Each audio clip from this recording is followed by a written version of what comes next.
بسم اللہ الرحمن الرحیم صلی اللہ تعالی علیہ وسلم۔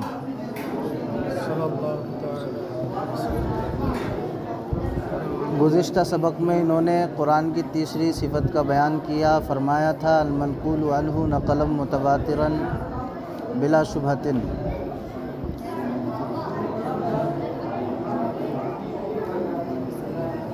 فرمایا تھا یہ قرآن کی تیسری صفت ہے۔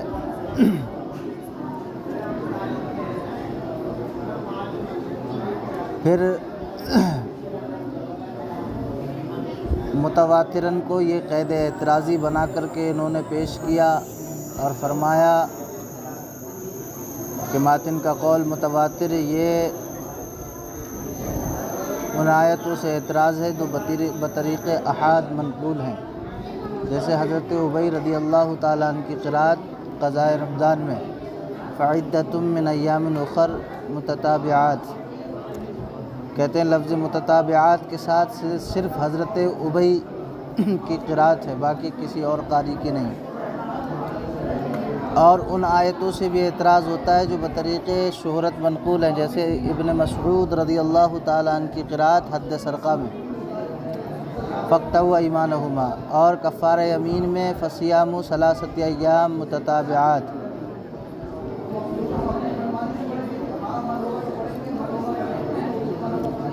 پھر فرمایا تھا ماتن کا قول بلا شبہ یہ مذہب جمہور کی بنا پر تاکید ہے۔ اس کی دلیل یہ پیش کی تھی، اس لیے کہ جو متواتر ہوگی، جو آیت متواتر ہوگی وہ بلا شبہ ہوگی۔ امام خصاب گئے اس بات کی طرف، وہ کہتے ہیں بلا شبہ یہ قید اعتراضی ہے، اور یہ اعتراض ہے اس مشہور سے جو مشہور امام خصاب کے نزدیک متواتر کی ایک قسم ہے، لیکن کہتے ہیں اس میں ایک شبہ ہوتا ہے۔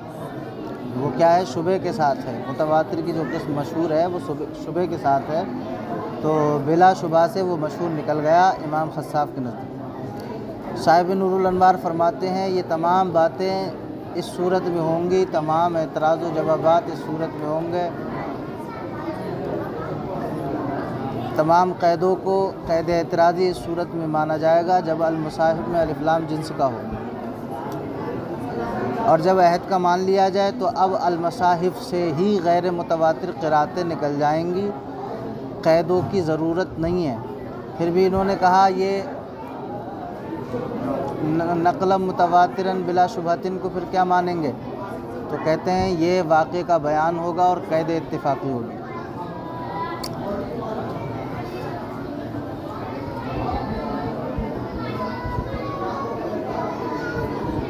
پھر ایک قول اور ذکر کیا، وکیلہ سے کہا گیا کہ ماتن کا قول بلا شبہ یہ تسمیہ سے اعتراض ہے، اس لیے کہ تسمیہ میں شبہ ہے۔ تسمیہ میں کیا ہے؟ شبہ ہے۔ تسمیہ میں شبہ ہونے کی وجہ سے اس کے منکر کو کافر نہیں کہا جاتا، اور نماز میں اس پر اکتفا جائز نہیں ہے۔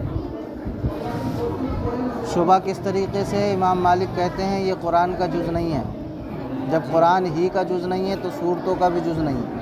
اسی وجہ سے امام مالک کے نزدیک نماز میں نہ تو تسمیہ جہراً پڑھ سکتے ہیں نہ سرراً پڑھ سکتے ہیں۔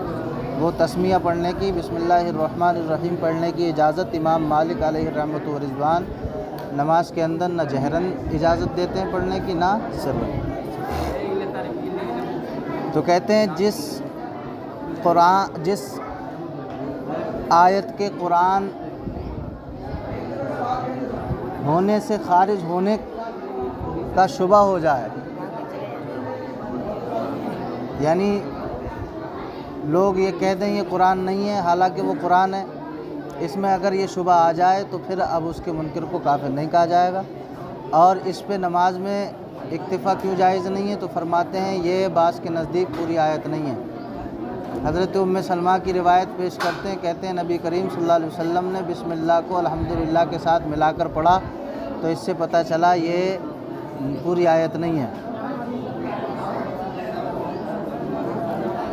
تو جب پوری آیت نہیں ہے اور احناف کے نزدیک نماز میں کم سے کم ایک پوری آیت پر اکتفا کرنا جائز ہوگا۔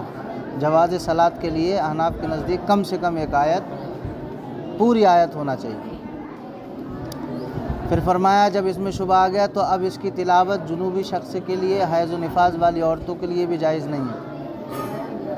صاحب نور الانوار فرماتے ہیں زیادہ صحیح یہ ہے کہ قرآن تسمیہ قرآن کا جز ہے اور اس کے منکر کو کافر نہیں کہا جائے گا شبہ کے پائے جانے کی وجہ سے، اور نماز میں اس پر اکتفا جائز بھی نہیں ہوگا کیونکہ وہ آیت تامہ نہیں ہے بعض کے نزدیک۔ اور جنوبی شخص کے لیے، حائض و نفاس والی عورتوں کے لیے تلاوت کرنا کیوں جائز ہے؟ تو فرماتے ہیں اگر یہ تبرک کے ارادے سے تلاوت کریں تو جائز ہے، تلاوت کی نیت سے اگر یہ پڑھیں گے بسم اللہ کو تو جائز نہیں۔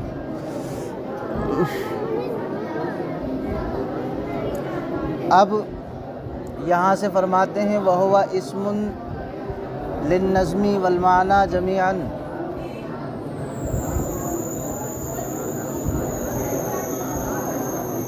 اور وہ نظم اور معنی کے مجموعے کا نام ہے، یعنی قرآن نظم اور معنی کے مجموعے کا نام ہے۔ یہاں سے انہوں نے قرآن کی تقسیم کی تمہید باندھی ہے، کہا کہ قرآن وہ نظم اور معنی کے مجموعے کا نام ہے، یعنی قرآن کے دو جز ہیں، ایک نظم، قرآن دو قسم پر ہوگا، ایک نظم ایک معنی۔ تو کہتے ہیں وَهُوَ اسم للنظم والمعنى جميعا، اور قرآن وہ نظم اور معنی کے مجموعے کا نام ہے۔ تمہید لتقسیمہ بعد بیان تعریفہ، کہتے ہیں قرآن کی تعریف کرنے کے بعد اس کی تقسیم کی تمہید ہے۔ یہ عبارت جو ہے وَهُوَ اسم للنظم والمعنى جميعا، یہ تمہید ہے قرآن کی تعریف بیان کرنے کے بعد اس کی تقسیم کی۔ فرماتے ہیں یعنی ان القرآن اسم للنظم والمعنى جميعا، صاحب نور الانوار کہتے ہیں میری مراد یہ ہے کہ قرآن نظم اور معنی دونوں کا نام ہے، الفاظ اور معنی دونوں کا، نظم کو الفاظ کہتے ہیں۔ اس میں مولانا دیکھیں تین قول ہیں۔ ایک قول یہ ہے کہ قرآن صرف نظم کا نام ہے، یعنی الفاظ کا نام ہے۔ دوسرا قول یہ ہے کہ قرآن صرف معنی کا نام ہے، اور تیسرا قول یہ ہے کہ نظم اور معنی دونوں کے مجموعے کا نام ہے۔ اس میں تین قول ہیں۔ جو یہ کہتے ہیں کہ قرآن صرف نظم اور عبارت کا نام ہے، الفاظ کا نام ہے، ان کی دلیل یہ ہے کہ آپ نے قرآن کی تعریف میں قرآن کی تین صفتیں پڑھی، قرآن کی تعریف میں قرآن کی تین صفتیں بیان کی گئیں۔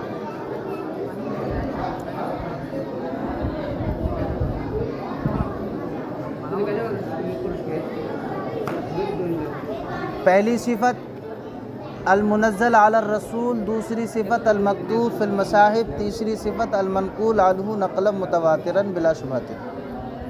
یہ تین صفت۔ جو یہ کہتے ہیں قرآن صرف نظم اور عبارت کا نام ہے، ان کی دلیل یہ ہے کہ قرآن کی تعریف میں جو اوصاف مذکور ہیں، المنزل عن الرسول، المکتوب فی المصاحف، المنقول عنہ نقلا متواترا بلا شبہۃ، یہ جو انزال اور کتابت اور نقل کے جو الفاظ قرآن کی تعریف میں آئے ہیں، یہ صفتیں الفاظ پر دلالت کرتی ہیں۔ کائے پہ دلالت کرتی ہیں؟ ہاں، یہ جو تعریف میں قرآن کی تین صفتیں آئی ہیں، منزل اور مکتوب اور منقول، یہ تینوں کائے پہ دلالت کرتی ہیں؟ صرف الفاظ پہ، معنی پہ دلالت نہیں کرتی، صرف الفاظ پہ دلالت کرتی ہیں، معنی پہ دلالت نہیں کرتی۔ کیوں؟ کہتے ہیں دیکھیں منزل من السماء، قرآن نازل ہوا آسمان سے، منزل علی الرسول، یہ نبی کریم صلی اللہ علیہ وسلم پر نازل ہوا، تو آپ مجھے بتائیں یہ قرآن عربی الفاظ کے ساتھ نازل ہوا ہے یا معانی کے ساتھ نازل ہوا ہے؟ بظاہر ہے عربی الفاظ کے ساتھ، تو اب یہ دلالت بھی عربی الفاظ پہ کرے گا، معنی پہ دلالت نہیں کرے گا۔ کہتے ہیں دیکھیں جب یہ الفاظ پہ دلالت کر رہے ہیں 3 وصف، تو اب اس سے ثابت ہوتا ہے کہ قرآن صرف عربی الفاظ کا نام ہے، نظم کا نام ہے۔ دوسری دلیل یہ دیتے ہیں، کہتے ہیں قرآن میں اللہ رب العزت نے دوسرے مقام پہ ارشاد فرمایا انا انزلناہ قرآنا عربیا، بے شک ہم نے قرآن کو عربی زبان میں اتارا، قرآن کو عربی زبان میں اتارا۔ تو یہاں پر اللہ نے جو فرمایا کہ قرآن کو ہم نے عربی میں اتارا، تو عربی ایک زبان کا نام ہے جو سب سے زیادہ فصیح اور بلیغ زبان ہے، ٹھیک ہے، اور چونکہ قرآن بھی عربی زبان میں نازل ہوا ہے، تو عربی رب نے فرمایا عربین، یہ اس بات پہ دال ہے کہ قرآن صرف نظم اور الفاظ کا نام ہے، معنی کا نام نہیں ہے۔ ان کی 2 دلیلیں ہو گئی۔